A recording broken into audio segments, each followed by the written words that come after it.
addicted to compulsion. I don't believe there have been a dozen cases of it since the country began." "Listen to the voice of the spread eagle!" cried Tristram. "The spread eagle ought to use his wings," said Mrs. Tristram. "Fly to the rescue of Madame de Cintré." "To her rescue?" "Pounce down, seize her in your talons, and carry her off. Marry her yourself." Newman, for some moments, answered nothing, but presently, "I should suppose she had heard enough of marrying," he said. "The kindest way to treat her would be to admire her, and yet never to speak of it. But that sort of thing is infamous," he added. "It makes me feel savage to hear of it." He heard of it, however, more than once afterward. Mrs. Tristram again saw Madame de Cintré, and again found her looking very sad. But on these occasions there had been no tears; her beautiful eyes were clear and still. "She is cold, calm, and hopeless," Mrs. Tristram declared; and she added that on her mentioning that her friend Mr. Newman was again in Paris, and was faithful in his desire to make Madame de Cintré's acquaintance, this lovely woman had found a smile in her despair, and declared that she was sorry to have missed his visit in the spring, and that she hoped he had not lost courage. "I told her something about you," said Mrs. Tristram. "That's a comfort," said Newman placidly. "I like people to know about me." A few days after this, one dusky autumn afternoon, he went again to the Rue de l'Université.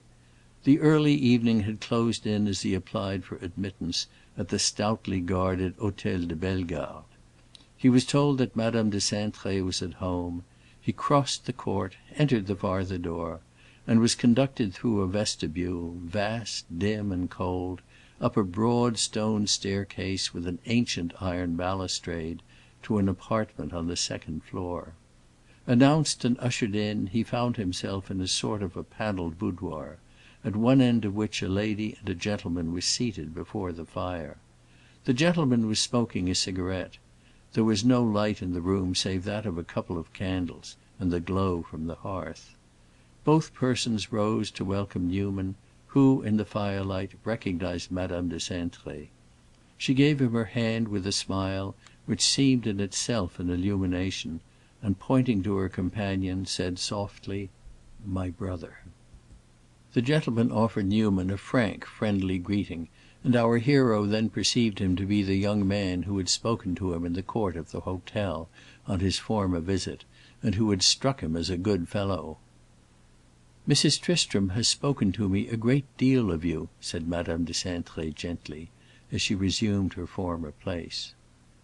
Newman, after he had seated himself, began to consider what, in truth, was his errand. He had an unusual, unexpected sense of having wandered into a strange corner of the world.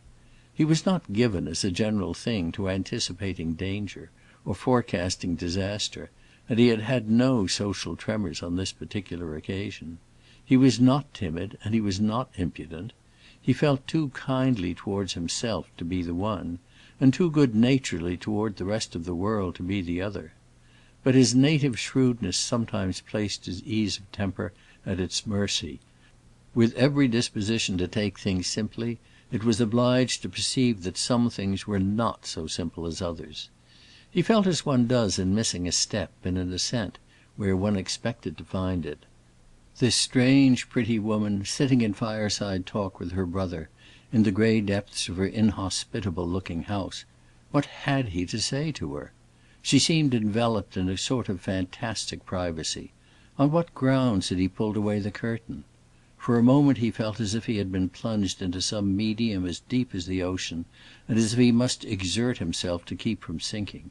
Meanwhile he was looking at Madame de Cintré, and she was settling herself in her chair and drawing in her long dress and turning her face towards him. Their eyes met. A moment afterwards she looked away and motioned to her brother to put a log on the fire. But the moment, and the glance which traversed it, had been sufficient to relieve Newman of the first and the last fit of personal embarrassment he was ever to know. He performed the movement which was so frequent with him, and which was always a sort of a symbol of his taking mental possession of a scene. He extended his legs. The impression Madame de Cintré had made upon him on their first meeting came back in an instant. It had been deeper than he knew. She was pleasing, she was interesting. He had opened a book, and the first lines held his attention. She asked him several questions: how lately he had seen Mrs. Tristram, how long he had been in Paris, how long he expected to remain there, how he liked it. She spoke English without an accent, or rather with that distinctively British accent which, on his arrival in Europe, had struck Newman as an altogether foreign tongue, but which, in women, he had come to like extremely. Here and there Madame de Cintré's utterance had a faint shade of strangeness, but at the end of 10 minutes Newman found himself waiting for these soft roughnesses.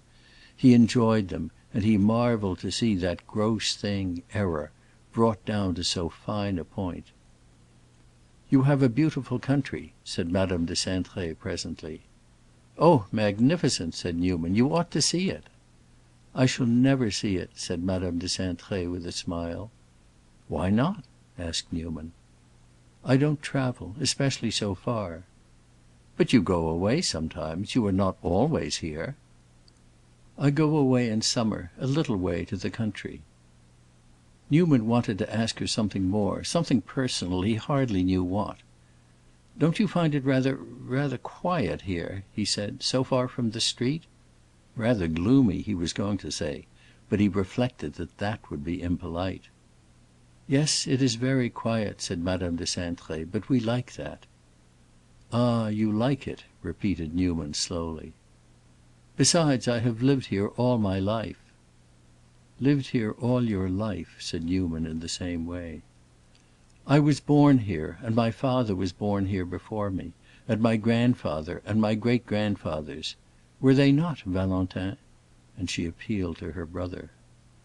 "Yes, it's a family habit to be born here," the young man said with a laugh, and rose and threw the remnant of his cigarette into the fire, and then remained leaning against the chimney-piece.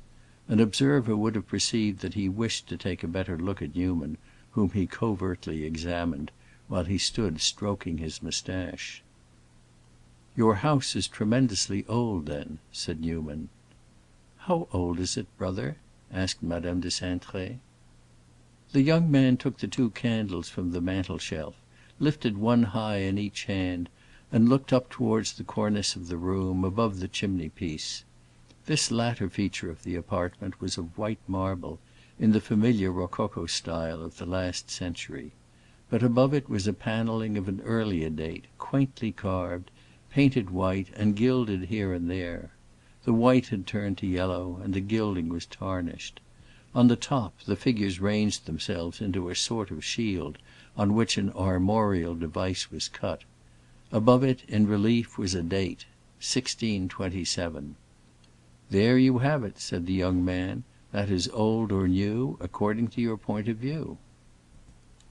"Well, over here," said Newman, "one's point of view gets shifted around considerably." And he threw back his head and looked about the room. "Your house is of a very curious style of architecture," he said. "Are you interested in architecture?" asked the young man at the chimney-piece. "Well, I took the trouble this summer," said Newman, "to examine, as well as I can calculate, some 470 churches. Do you call that interested?" "Perhaps you are interested in theology," said the young man. "Not particularly. Are you a Roman Catholic, madam?" And he turned to Madame de Cintré. "Yes, sir," she answered gravely. Newman was struck with the gravity of her tone. He threw back his head and began to look around the room again. "Had you never noticed that number up there?" he presently asked. She hesitated a moment, and then, "In former years," she said. Her brother had been watching Newman's movement. "Perhaps you would like to examine the house," he said. Newman slowly brought down his eyes and looked at him. He had a vague impression that the young man at the chimney-piece was inclined to irony.